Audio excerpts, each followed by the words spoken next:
ভাইয়া পড়তে ইচ্ছা করতেছে না, হ্যাঁ ভাইয়া এনার্জি পাচ্ছি না, ভাইয়া ঘুম ঘুম লাগতেছে, ভাইয়া আজকে 10 ঘন্টা পড়ছি কালকে আর পড়তে পারতেছি না, এটা খুব সিম্পল একটা সলিউশন লিখে দেয় যখন পড়তে ইচ্ছা করবে না, ঘুম ঘুম লাগবে। হ্যাঁ, মুখে পানি প্লাস চা স্ল্যাশ কফি প্লাস থাপ্পড়।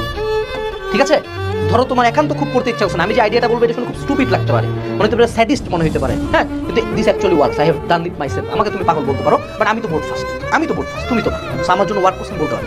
খুব ঘুম লাগতেছে, পড়তে ইচ্ছা করতেছে না, মুখের মধ্যে যায় 4-5 বার পানি দাও, তারপরে ভিজা গালে আয়নার দিকে নিজের দিকে তাকা, ডান হাত দিয়ে, হ্যাঁ যেটা যার হাত দিয়ে এত শক্ত বেশি, ভাট করে একটা থাপড় দিবে একদম, মানে যাতে লাল টকটকা হয়ে যায়, তারপর দেখবে একদম খুব সুন্দর মতো সেন্স চলে আসছে। কেন খাপড়াইতে বলতেছি বলো দেখি? কারণ তুমি সেই পাবলিক যা আজীবন গল্প দিত আমি জীবনে এই করে দেখাবো ওই করে দেখাবো, এখন এইচএসসি পরীক্ষা 30 দিন আগে তোমার লিটারালি পড়ার জন্য মোটিভেশন লাগে, পড়ার জন্য নিজের থাপড়াইতে লাগে, ওই থাপড়টা দেওয়ার পর লজ্জা লাগবে যে ছি ম্যান, সে মনিউ রহিম করিম সেলিম জরিনা, আজকেও পড়তে চাচ্ছিস না, আর কবে পড়বি, আর কবে, মানে এইচএসসি চলে আসছে ম্যান, 30 দিন পর এইচএসসি, আর কবে, আর কি খাবা?